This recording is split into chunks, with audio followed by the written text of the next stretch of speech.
Welcome to Grew with Portia, the podcast that uncovers the hidden treasures within grief. I'm your host, Portia the producer, and I'm inviting you to join me on a transformative journey where we will exchange laughter, of course, the best medicine of them all.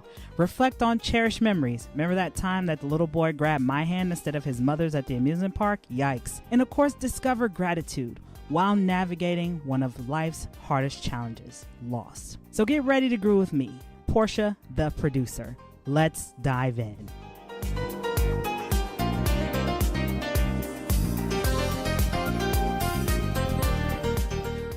Hello, everybody, and welcome back to Grow with Portia. I am your host, Portia Booker, and as always, don't forget to like, share, and subscribe to keep up with all things Grow with Portia. So sometimes I think in the world when we see people on big screens or in the media, we often think that these people are exempt from grief, loss, and traumatic situations. But the thing of it is, grief, loss, trauma, any of those things, they give no exceptions. They give no passes. The thing about it is when we go through these things, we have the thing called choice. You can either choose to stay stuck in what has happened to you, or you can take those and use them as a way to pay it forward and help others. Let that sink in. So today I have the honor of being joined by an individual who some of you may know from Tyler Perry's The Have and the Have-Nots, also Married to Medicine. And she is also the author of the new book, From Attitude to Gratitude. So welcome to Grow with Portia, Miss Kari Wells. Kari, how are you today? Thank you. Thank you, Portia, for having me. It's a pleasure to be on your show. Thank you so much. Kari, it's an honor. I knew when I saw your book, I'm like, this is right up my alley because gratitude has been a big part of my life through the transition of both of my parents in the last 4 years and really finding that meaning, right? And Kari, for starters, in your book, you talk about, I don't use the word death or passed over. I use the word transition. You talked about the transition of your sister, Jackie, by addiction. And I'm curious for our audience, who was Jackie? And what do you want people to remember about her other than the way she transitioned? Well, I love that you said it like that, transitioned. And first of all, my condolences for the loss of your parents. That is hard. It makes you move up the totem pole of life and you really start looking at life very differently. My sister was a great person. She was very misunderstood. She struggled with addiction. And in those days, we didn't understand addiction as well as we understand it now. This is 20 years ago. And my parents put her through rehab. They tried everything. She ended up overdosing when she'd gotten her life together. She was off of drugs. She was living a clean and sober life. But somebody gave her something at a party, just like fentanyl, and she went home, went to sleep, and never woke up. And it's a story that many people have suffered with friends, families, siblings, kids, unfortunately. And what I like to say is she left me a legacy. About 2 years after her death, I realized that her legacy was for me to have a better understanding of the world and of people. And she would always say, oh, never judge people until you've walked a mile in their shoes, the typical phrase that a lot of people use. But she really lived by it because with addiction, she had been through every single step of life, from wealth to complete poverty. And she hung out sometimes with people on the streets. And she was like, these are some of the best people you'll meet because they were humble and kind and people that helped her. So she had empathy. And after she died, I felt that was the legacy that she left me with, a better understanding of people from all walks of life, because you really can never judge. And for some people, I believe addiction is a disease and they end up homeless or they end up in rehab or they end up dead because of the disease. It's not a character flaw.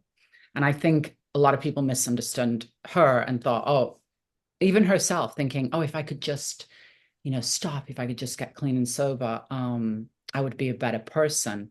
But it wasn't treated then as kind of a disease. It was treated more like a character flaw, which was very sad for her. Carrie, lots of love to you because I mean, you said she left you with that beautiful gift of empathy, She did. right? And never judging somebody until you've walked a mile in their shoes. Because you never know. And that's the thing with grief and with addiction.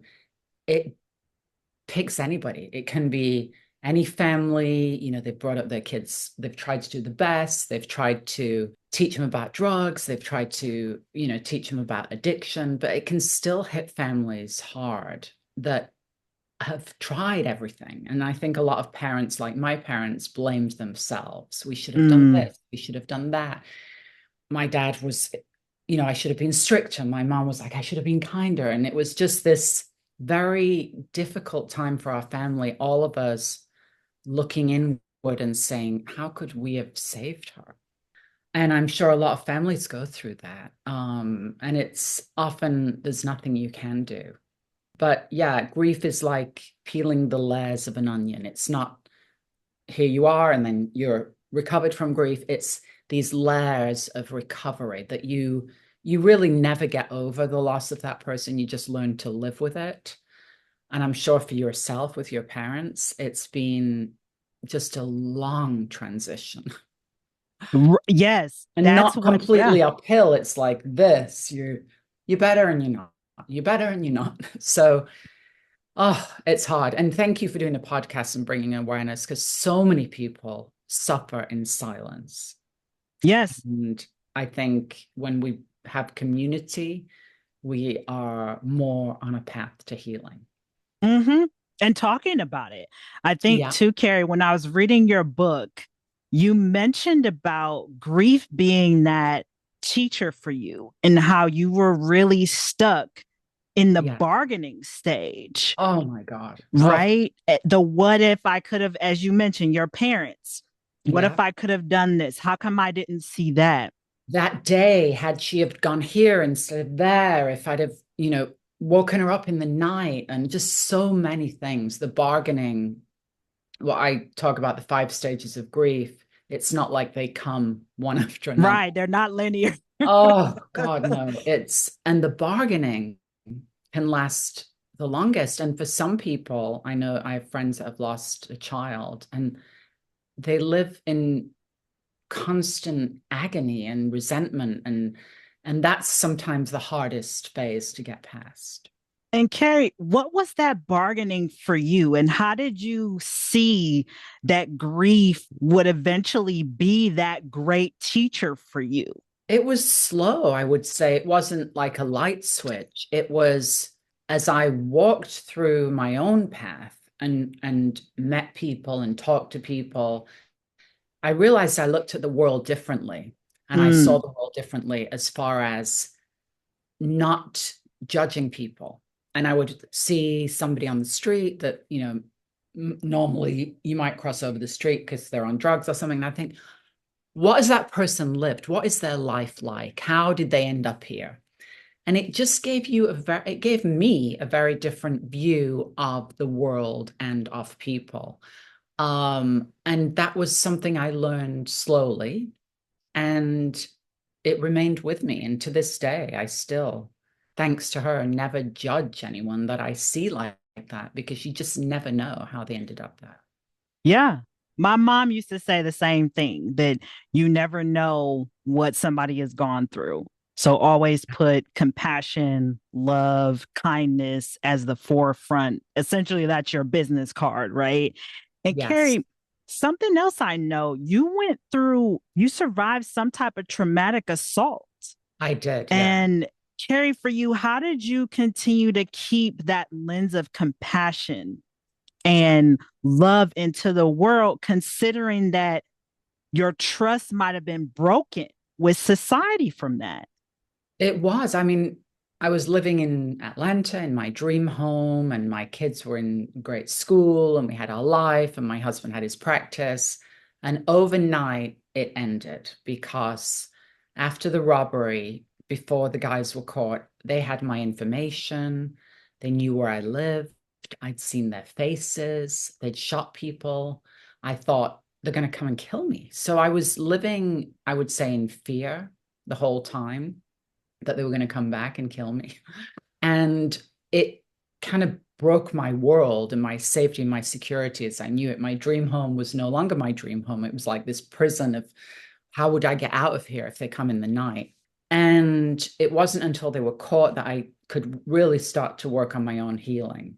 I wrote the book kind of as a way to teach people no matter what you go through, you can't let it get you down. You can't let that be your story.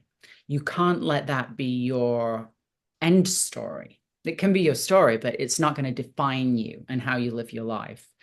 And so the book was really how I'd healed myself. And then I wanted to give back to the next generation, my daughter's generation, my son's generation, kids that are growing up, going through hardship, and they don't have the experience to see it from the other side. So I was hoping that by reading this book, reading this story, for anyone that's going through anything, they can look at it and go, oh my gosh, there is hope. There is a way out. There is another side to this, no matter how traumatic or debilitating it seems at the time. When I got your book, I mean, I've been reading it throughout this entire day Oh, again so I'll show it to our audience again. And one of the things that you brought up was gratitude. And I told you, gratitude has been a part of my journey even before my parents transitioned. One of the mhm. things that I did on both of their transition days It probably was helped. I dedicated a page to both of them. Even at the funeral home, I was the first one there for my dad's service, and I wrote a whole page about how grateful I was for the time that we spent together, the things that he didn't do, right? The things that I wish we could have done. So Yeah. just being present in those emotions, those feelings. And one of the things that you said in your book about gratitude is with gratitude, the things you appreciate. Yes. And Carrie, for our audience, how did that realization come to you? Because that's such a powerful statement. And I don't think people really realize that. Well, what I want people to know about gratitude, it's not just being thankful and saying, oh, thanks for this or thanks for that. I'm Mm-hmm. grateful. It's a complete and fundamental shift in the way that you think. So instead of living from a period of thinking of lack, you're living with abundance because you're going right now, everything is good. Right now, in this moment, you might have problems at the end of the day. You might have had problems yesterday, but right now, in this moment where I'm sitting having my cup of coffee or whatever you're doing, I'm fine. I have no problems. And recognizing that moment. And what that does is it allows you to shift from the feelings of lack to a feeling of wholeness. And so you start attracting more things. You start attracting the things that you appreciate. Like you said and I say in my book, what you appreciate, appreciate. So if you appreciate your family or you appreciate the fact you have money in the bank, you have food in the fridge, you have gas in your car. It's like, yeah, I'm good. There might be some things waiting around the corner for me, but today I am good. And it brings more goodness. It brings more good energy. And it's like a muscle. The more you use your brain for gratitude, not only have scientists said that it calms your nervous system, it helps you with your heart and being more calm, but it appreciates. It's like a muscle. The more you flex it, the easier it is to use and the more strong it becomes. So for me, like what you just went through, when you do go through bad things, as we all will, if you've got these tools, it helps you get through it quicker. It helps you get through it more consciously. And then you look back and you go, I'm good. I survived that. I came out the other side of that. And it gives you strength going forward for anything that you might face. Because we all do. We don't know when it's going to hit the fan, as they say. Um, but it is going to at some point. And, if you're a little bit more prepared that you're going to come out on the other side of it, then it helps. I call it going through the pain caves. Mm-hmm. Only way out is through. You can't avoid pain. You can't hide it under the rug or the bed or the carpet. it has to be faced. And when you face it, you come out on the other side more resilient and stronger. It sounds cliche, but it really is. It really is true. And pain is not the enemy, right? I think No, that's it's the a other teacher. thing. Pain is our teacher. Yeah, Yeah. it's that checks and balances, kind of like the red light, green light system, Yeah. right? And gratitude helps you to learn to incorporate and see it from a different lens. One of Yeah. the things, Kara, I love too in your book is your five fundamentals. You Yes. start your day with gratitude. Quick and easy, fundamental five things you can easily remember, how to live your day. And it really gets you out of any type of like having, if you got the blues, or you're feeling bad, or you just having a day that's a bit stressful, it brings you back to center where you can really sit in your power. And it helps, with not worrying about the past, not living in the past, because so much of our time is thinking, I shouldn't have said that this morning. I shouldn't have told, I wish I'd have said this. I wish I'd have, or planning for the future. When I get to the office today, it's going to be the worst day. It's going to be so stressful and da da da. You're creating these problems that don't exist. The past is gone. It's only a memory. And the future, you never know what's going to happen. So just by being present in the moment and going, right now, good. This is good right now. I can do this.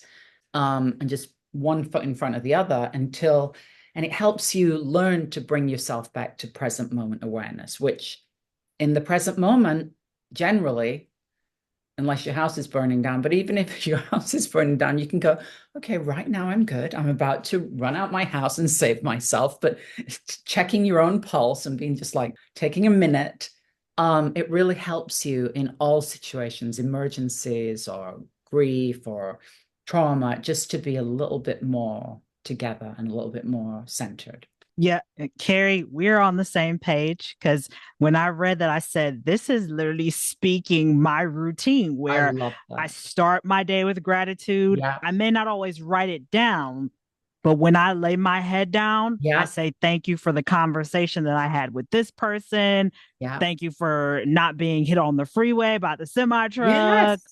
the And difficult conversations. And when you wake up, if you can just, instead of jumping out of bed immediately when you're in that semi asleep state, just be like, oh, I'm so grateful. I'm grateful for my health. I'm grateful for my mind. I'm grateful for my people, whoever they are, whether it's relationships or friendships, and even your pet or your warm bed and your comfy pillow, just small things. And then you build from that.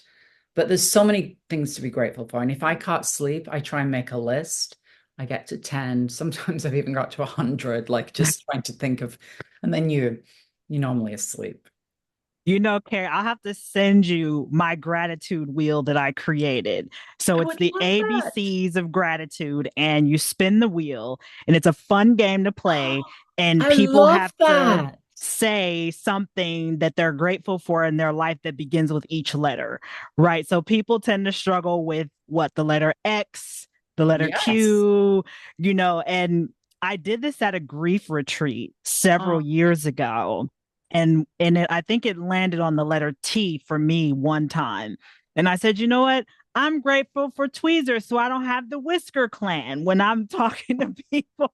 it makes you creative because Yes.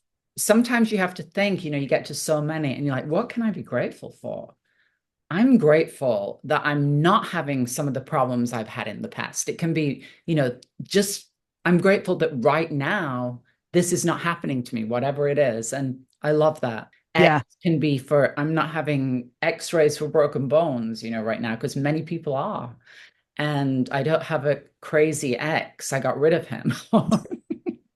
Right. I mean, so the list goes on, and I think to your point, there's something to be grateful for in any time of the And day. I love that. I will definitely use it. Yes, it is the coolest thing. Carrie, we are going to be wrapping up here soon. And I have to say thank you so much for this conversation because I think so many people think that their circumstance, the losses that they've had, the grief currently in their life, whatever traumatic experience defines who they are. But as Yeah. you mentioned, the only way through the pain cave is through. And Yeah. for our audience, Kari, if they want to connect with you, obviously get a copy of From Attitude to Gratitude. Yes. How 15 ways, 15 practices for transforming pain into power. It's available everywhere books are sold. I'm on Instagram. My website is karywellsofficial.com. I'm on TikTok and tiny bit on X, although I don't love that platform. But yes, you can reach me, and I'd love to hear what people thought about my book. I've been getting messages from all over the world. A lady that fell down the stairs, she had a terrible injury, and she said it's really helped her with healing. People that have lost people, people that are just going through day-to-day stuff. And it's been really nice hearing what people thought of my book. So if you do read it, please send me a picture or a message. And I often put those out to people to sort of encourage people to, be positive. Life's tough. We all have our struggles. And I think if we can have some kind of community like your platform, it can brighten someone's day. And that can be a big difference in someone's life. Kari, so for our audience, everyone, as Kari mentioned, you can get her book anywhere. If you forget, you can Google Kari Yes, Wells Kari Wells with a official. K. Yes, with the K. If as she mentioned, you can follow her on Instagram, find her anywhere in her book, and just, take a minute to just be present. Kari, one of the other things I loved in your book is different quotes that you have to start off each chapter. And Yeah. there's a quote that I created shortly after my mom made her transition about gratitude. And it's gratitude is the life jacket that keeps you afloat during transitions. And it's true. Wow. One of the things I love that's helped me when I was deep in my grief is that grief is love. Mm-hmm. And just sitting with that helped me a lot. Grief is love. It's the love you have for that person. It's the love, your connection. And there's something to be said about being grateful for that you had someone you loved so much that you feel the grief that you feel. Yeah, Um, it's deep and it's painful, but it's beautiful. that's the key of the human experience Yeah, of having that ability. When there's great love, there's going to be great loss. yeah, and great pain. But Well, everybody, that was Miss Kari Wells that you heard from today on Grew with Portia. And that concludes our conversation. And until next time, everybody, peace and hair grease, everyone.